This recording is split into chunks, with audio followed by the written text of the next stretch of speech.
23편에 기록된 하나님의 말씀입니다. 제가 파트를 읽겠습니다. 여호와는 나의 목자시니 내게 부족함이 없으리로다. 그가 나를 푸른 풀밭에 누이시며 쉴만한 물가로 인도하시는도다. 내 영혼을 소생시키시고 자기 이름을 위하여 의의 길로 인도하시는도다. 내가 사망의 엄침한 골짜기로 다닐지라도 해를 두려워하지 않을 것은 주께서 나와 함께 하심이라.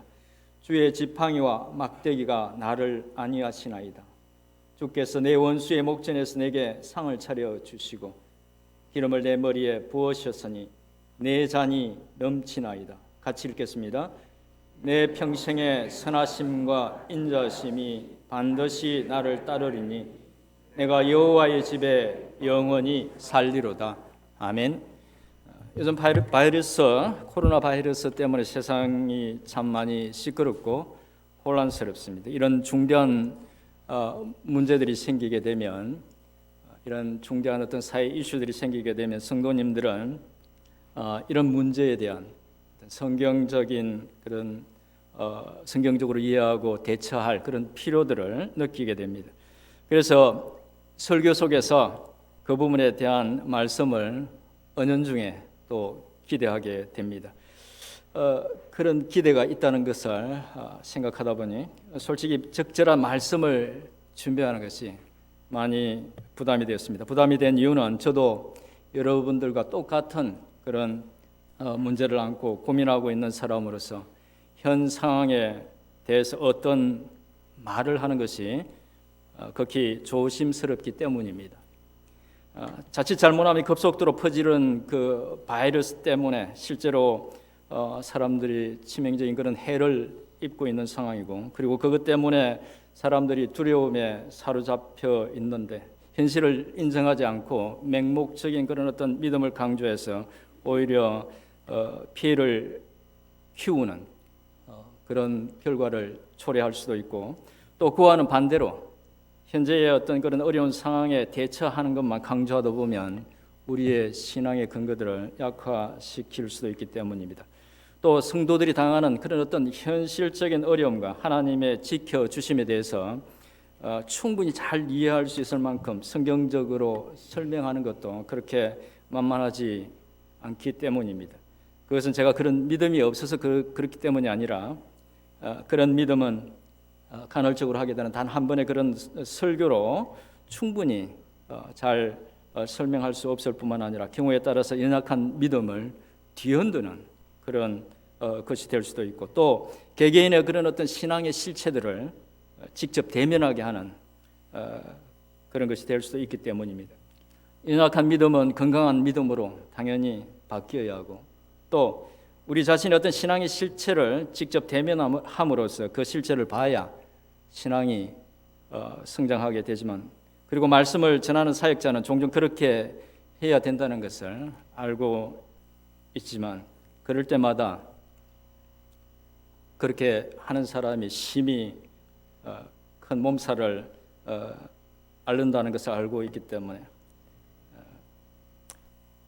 또 자칫 잘못하면은 충분히 잘 이끌어 드리지 못하면 오히려 시험에 빠뜨리게 해서 더 어려운 결과를 초래할 수도 있기 때문에, 솔직히 이런 어려운 시점에 말씀을 전하는 것이 적잖게 부담이 됩니다. 하지만 필요할 때 필요한 말씀을 전해야 하기에 부담은 있지만, 말씀 속에서 역사하시는, 말씀을 통해서 역사하시는 하나님을 의지하면서, 그리고 이 시편의 말씀이 어려운 시기를 지나가고 있는 우리에게 위로와 힘이 될 것을 소망하면서 말씀을 준비해서 전합니다. 먼저 오늘 말씀 자체가 은혜가 되고 힘이 되고 위로가 되기를 축원드립니다. 오늘 함께 나눌 시편 23편은 정말 유명한 시로 힘든 시간을 겪고 있는 많은 신자들이 묵상하고 암송하면서 큰 위로를 얻는 말씀입니다. 아주 역설적인 것은 모든 것이 충분하고 만족스러운 그런 상황에서가 아니라 거의 아무것도 남아있지 않는 그렇게 어렵고 힘든 상황에서 이 말씀을 통해서 신자들이 위로와 또 은혜를 얻는다는 것입니다. 풍족할 때 그래서 정말 아무것도 부족함이 없을 때에 이 고백을 하면서 은혜를 받는 것이 아니라 이상하게도 아무것도 없을 때, 모든 것이 부족할 때 여호와는 나의 목자시라, 내게 부족함이 없으리로다, 그렇게 고백하면서 위로를 얻는다는 것입니다.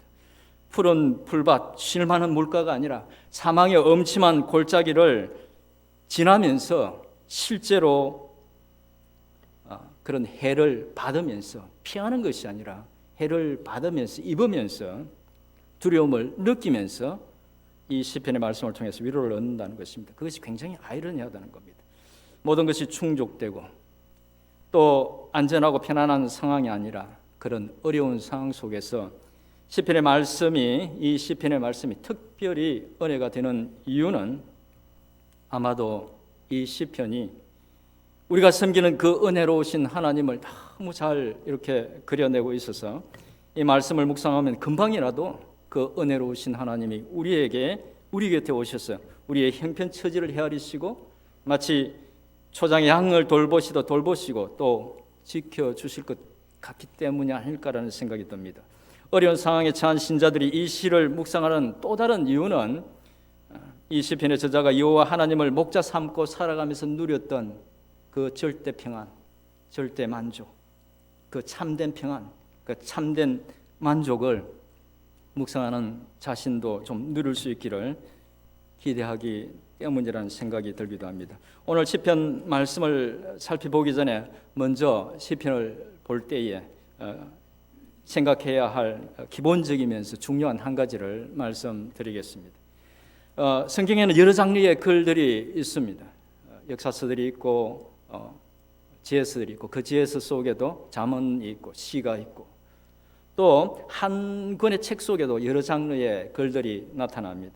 역사적인 사건을 서술하는 글 속에 계약서 형태의 글이 나타나기도 하고 시가 나타나고 왕이 내린 공문서들도 그 속에 포함되어 있습니다. 예언의 글들이 있기도 하죠.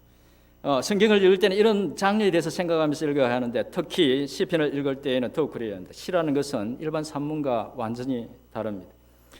기본적으로 시라는 것은 표현하기 어려운 어떤 감정을 압축된 그런 언어로 이렇게 표현하는 그런 문학 양식이죠.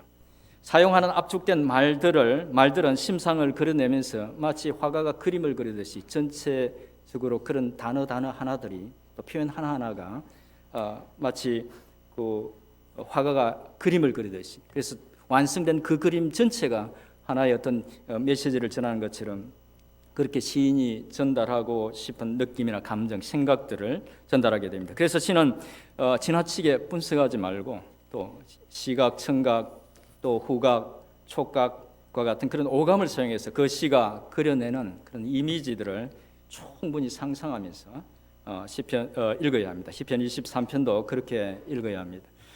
이제 시편 23편의 내용을 이해하는데 필요한 그런 부분들을 설명하면서 전체 내용을 잠시 살펴보도록 하겠습니다. 먼저 1, 2절을 보겠습니다.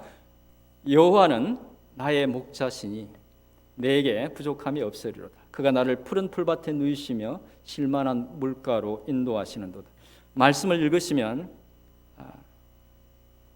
아마 푸른 초장에 많은 양떼를 거느린 목자, 그리고 그 많은 양떼들, 그런 것들이 머리에 그려질 겁니다. 그리고 그 속에 내 양도 있어야 됩니다. 없으면 큰일 납니다. 그 속에 내 양도 있어야 됩니다.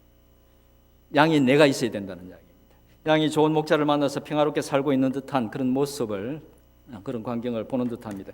여기서 부족함이 없다는 말은 단지 물질적으로 풍족하다 그런 의미가 아닙니다. 여호와 한 분이면 충분하겠다.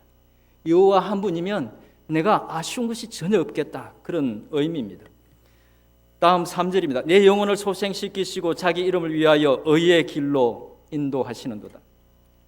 목자는 이제 영혼을 소생시키시고 또 자기 이름을 위하여 의의 길로, 이 말은 도덕적으로 옳고 바른 길로 인도하시는 그런 존재로 묘사되어집니다. 이제 더 이상 양이 아니라 사람과 양의 경계가 모호해집니다.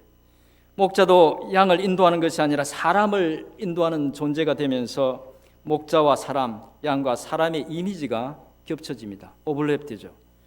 이제 4절입니다. 내가 사망의 엄침한 골짜기로 다닐지라도 해를 두려워하지 않을 것은 주께서 나와 함께 하심이라.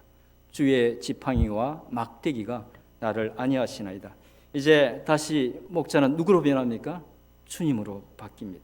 말씀의 의미는 든든한 주님이 목자가 되어 함께 하시고 지켜주시기 때문에 비록 사망의 엄침한 골짜기로 다닐지라도 해를 두려워하지 않는다는 것입니다. 여기서 주의 지팡이와 막대기는 목자들이 양을 돌볼 때 쓰는 도구들이죠. 목자가 그것들을 사용해서 사나운 짐승이 달려들면 양의 생명을 위협하면 지켜주고 위험한 곳으로 가면 또 안전한 곳으로 이끌어 준다는 것입니다. 그런데 4절에는 좀 특별한 것이 있습니다. 그것은 우리말에는 없지만 원문을 보면 영어에는 또 나옵니다. 원문을 보면 인칭의 변화가 생긴다는 겁니다. 원문을 보면 4절부터 주님에 대한 인칭이 3인칭 he에서 2인칭 you로 바뀌어집니다. 4절부터는 더 친근한, 더 가까운 그런 호칭을 사용한다는 것입니다. 아마 시편의 저자가 여호와 하나님을 의지하면서 살아가면서 깨달은 것으로 사망의 엄침한 골짜기를 지날 때에 하나님이 더 가까이 하신다는 그런 은유적인 의미가 아닐까 싶습니다. 이제 5절, 6절입니다. 주께서 내 원수의 목전에서 내게 상을 차려주시고 기름을 내 머리에 부으셨으니 내 잔이 넘치나이다. 내 평생의 선하심과 인자하심이 반드시 나를 따르리니 내가 여호와의 집에 영원히 거하리로다. 5절에는 주님께서 양처럼 돌보던 시편의 저자를 이제 원수의 목전에서 그를 식탁에 초대하고 환대하는 상황을 그리고 있습니다. 최후의 승리와 잔치 또 높이 올림, 높임 그런 것들을 연상케 하는 묘사합니다. 그리고 마지막 6절은 시편 저자가 그런 은혜를 베푸신 여호와 하나님의 선하심과 인자하심이 자기 일생 가운데 늘 함께 할 것이기 때문에 자신은 영원히 여호와의 집에 살 것이라고 고백하는 것으로 마무리됩니다. 이 마지막 말씀에서는 시편의 저자가 장차 그 나라에 간다는 것이 아니라 이미 여호와의 집에 있는 듯한 그런 느낌을 주고 있습니다. 이상에서 간단하게 시편 23편의 내용을 살펴봤습니다. 말씀드린 내용을 생각하시면 시를 이해하는데 이 시편을 이해하는데 좀 더 도움이 되리라는 생각이 듭니다. 말씀의 의미를 묵상하면서 우리 같이 한번 이 시편의 말씀을 읽어보기를 원합니다. 시편 23편입니다. 같이 천천히 머릿속에 그리면서 한번 읽어보도록 하겠습니다. 시작. 여호와는 나의 목자시니 내게 부족함이 없으리로다. 그가 나를 푸른 풀밭에 누이시며 실만한 물가로 인도하시는도다. 내 영혼을 소생시키시고 자기 이름을 위하여 의의 길로 인도하시는도다. 내가 사망의 음침한 골짜기라도 달지 해를 두려워하지 않을 것은 주께서 나와 함께 하심이라. 주의 지팡이와 막대기가 나를 안위하시나이다. 주께서 내 원수의 목전에서 내게 상을 차려 주시고 기름을 내 머리에 부으셨으니 내 잔이 넘치나이다. 내 평생의 선하심과 인자하심이 반드시 나를 따르리니 내가 여호와의 집에 영원히 살리로다. 아멘.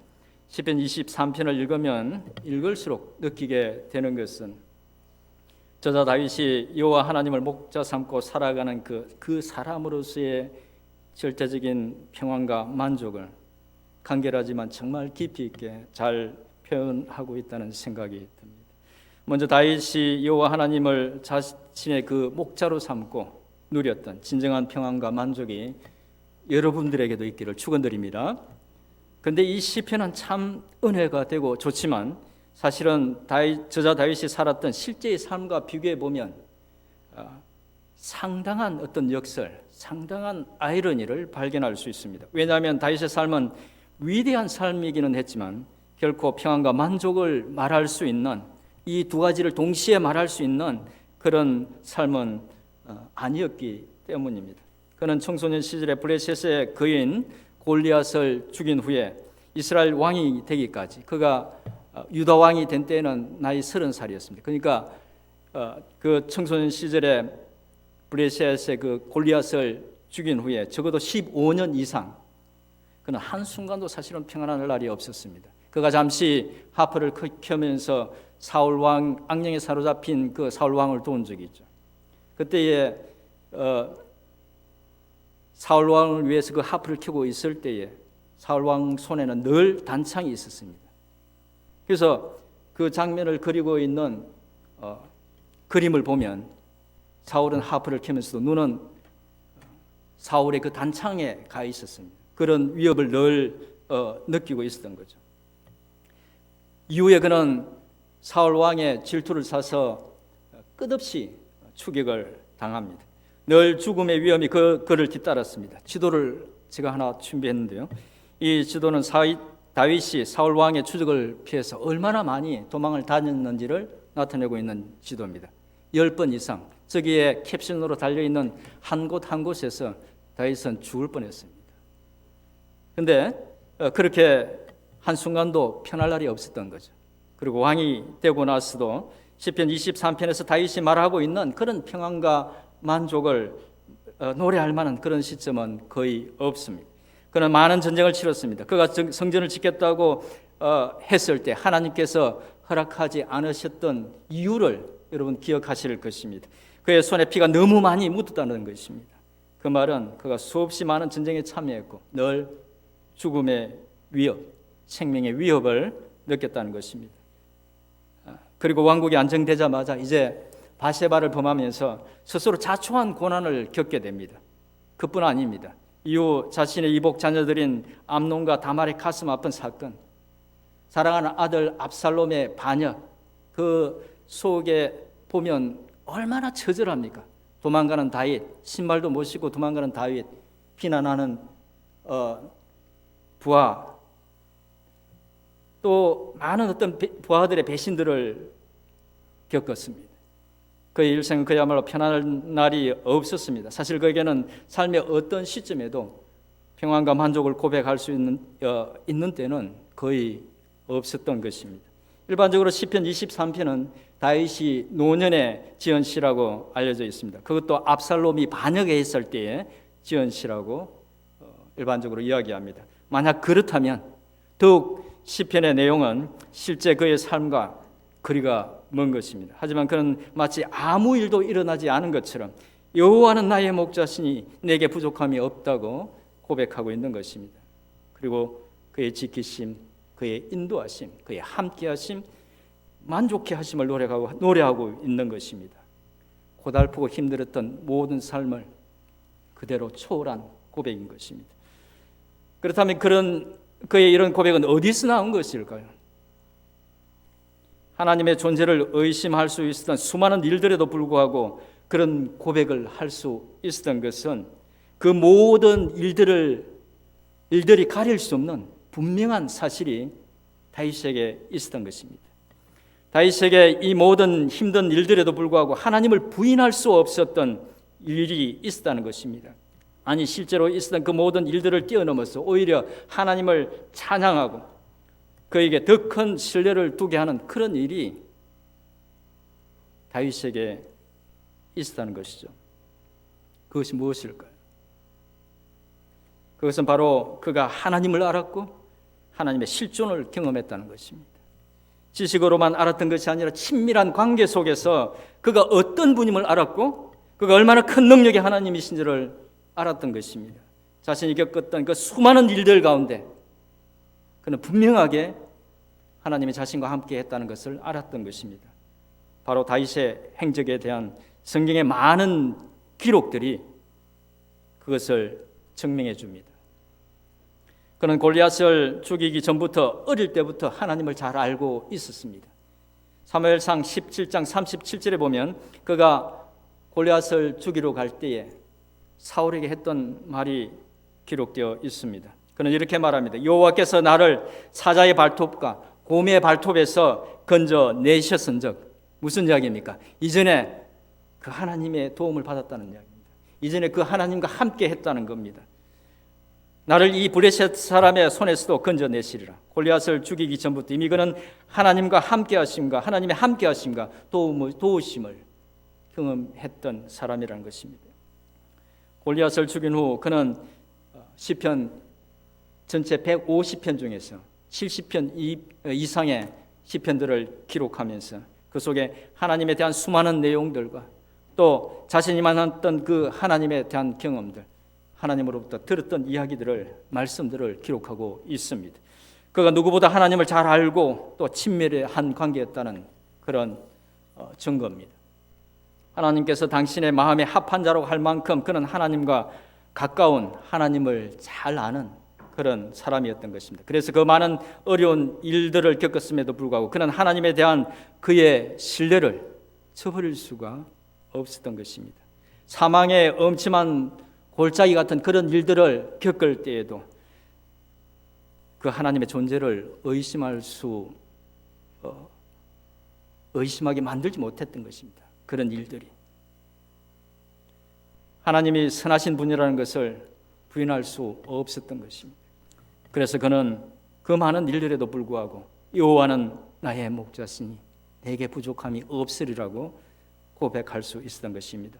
여호와 하나님에 대한 절대적인 그 신뢰 때문에 그는 아무것도 없어도 모든 것이 있는 것 같이 만족할 수 있었고 세상의 그 어떤 일도 그의 평안을 허물 수가 없었던 것입니다. 아마도 그래서 그의 아들 솔로몬은 인생으로서 누릴 수 있는 모든 것을 다 누리고도 인생은 허무한 것이다 라고 말했지만 그는 그 모든 어려움 속에서도 이렇게 놀랍게도 만족과 평안을 이야기할 수 있었던 것 같습니다. 그러고 보면 이 시편 23편은 여호와 하나님을 아는 사람으로서 그에 대한 확고한 고백이었고 또 그 확신에 근거한 심령의 평강과 만족의 표현이라고 할 수 있을 것 같습니다. 특별히 저는 오늘 말씀을 묵상하면서 다윗이 여호와 하나님에 대한 그 절대적인 신뢰를 표현하는 가운데 인생의 환난에 대한 두려움뿐 아니라 삶과 죽음의 경계조차 뛰어넘고 있다는 생각이 들었습니다. 여호와 하나님을 향한 믿음으로 다윗 왕은 이미 삶과 죽음의 문제를 초월해 버린 것처럼 보인다는 것입니다. 어떤 면에서 보면 다윗은 비록 이 땅에 살고 있었지만 이미 영원한 삶을 시작한 사람이었던 것입니다. 우리에게 필요한 믿음이 바로 이런 믿음이 아닐까라는 생각이 듭니다. 여러분들에게도 그런 믿음이 있기를 축원드립니다. 그렇게 다윗이 나의 목자라고 고백하면서 절대적으로 신뢰를 두었던 여호와 하나님은 감사하게도 약속하신 대로 존재의 경계를 넘어서 그 존재의 경계를 넘어서 우리 가운데 당신의 독생자 예수 그리스도를 보내주셔서 우리의 참 목자, 선한 목자가 되게 하셨습니다. 오신 우리 주님은 요한복음 10장 14절 15절에서 이렇게 말씀하셨습니다. 우리 이 말씀 같이 한번 읽어볼까요? 시작. 나는 선한 목자라. 나는 내 양을 알고 양도 나를 아는 것이 아버지께서 나를 아시고 내가 아버지를 아는 것 같으니 나는 양을 위하여 목숨을 버리노라. 아멘. 또한 그렇게 우리에게 오신 예수님은 놀랍게도 다윗이 시편 23편을 통해서 표현하고 있는 바로 그 참 평안을 우리에게 주시겠다고 말씀하십니다. 요한복음 14장 27절 말씀입니다. 우리 같이 한번 이 말씀도 읽어보겠습니다. 시작. 평안을 너희에게 끼치노니 곧 나의 평안을 너희에게 주노라. 내가 너희에게 주는 것은 세상이 주는 것과 같이 아니하니라. 너희는 마음에 근심하지도 말고 두려워하지도 말라. 너희는 마음에 근심하지도 말고 두려워하지도 말라. 그리고 예수님은 말씀하신 대로 기꺼이 자신의 생명을 대속물로 주시면서 당신의 양들을 죽음에서 건져내셨습니다. 뿐만 아니라 약속하신 대로 사망의 엄침한 골짜기들이 곳곳에 도사리고 있는 그 양들의 인생 여정 가운데 성령으로 함께 하시면서 그들의 영혼을 지키시고 인도하셨습니다. 지금도 그렇게 하고 계십니다. 다윗이 찬양했던 여호와 하나님의 모습이 우리 가운데 오신 우리 주 예수 그리스도 속에 그대로 드러나고 있는 것입니다. 그러면 다윗이 그 모든 어려운 여정 가운데 주옥같이 남긴 이 시편은 지금처럼 어려운 시절을 살아가는 우리에게 어떤 교훈을 주는 것일까요? 가장 중요한 교훈은 다윗이 나의 목자라고 고백한 여호와 하나님, 그 여호와 하나님을 바라보는 것입니다. 그 여호와 하나님을 바라봐야 한다는 것입니다. 하나님께서는 긴 구속사 가운데 많은 믿음의 사람들을 세우셨습니다. 신앙이 본이 되는 많은 사람들을 일으켰습니다. 그들은 각각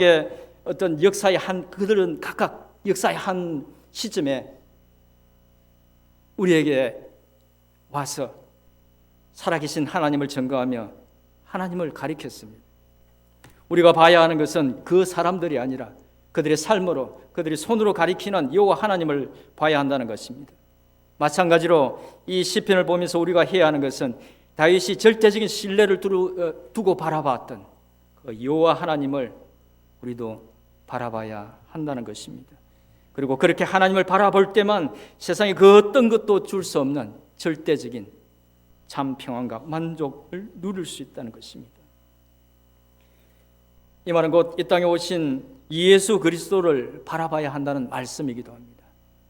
예수 그리스도를 바라볼 때 다윗과 동일한 은혜를 누릴 수 있다는 말이기도 합니다. 이제 말씀을 마무리하겠습니다. 사람들은 코로나 바이러스로 인한 어려운 상황을 두고 여러 가지 원인들을 이야기합니다. 어떤 사람들은 종말의 때가 다가오기 때문이라고 말하면서 섣부른 불안을 야기시킵니다. 그럴 수도 있습니다. 어떤 사람들은 하나님의 심판이라고 하면서 희생자들의 마음을 아프게 합니다. 섣부른 원인의 진단은 또 다른 문제들을 초래합니다. 많은 원인들이 사실은 있을 수 있습니다. 하나님 외에는 어느 누구도 정확히 그 원인을 알 수 없습니다. 그러나 원인이 무엇이든 신자가 어려운 시대를 살아가는 원리는 똑같습니다. 아니, 어렵든 쉽든 신자가 살아가는 삶을 살아가는 원리는 똑같습니다. 그것은 다윗이 오늘 시편을 통해서 노래했던 목자 대신 우리 하나님을 바라보는 것입니다. 그는 만왕의 왕, 만유의 주이십니다. 그는 창조주 하나님이십니다. 오직 그분만이 이 모든 문제를 해결할 수 있고 오직 그분만이 우리의 참된 피난처가 될 수 있습니다. 오직 살아계신 그 하나님을 바라봄으로 그리고 그것을 통해서 오직 하나님만이 주실 수 있는 그런 절대적인 평안 가운데 이 어려운 상황을 믿음으로 든든히 이겨나가는 우리 모두가 될 수 있기를 주님의 이름으로 축원드립니다.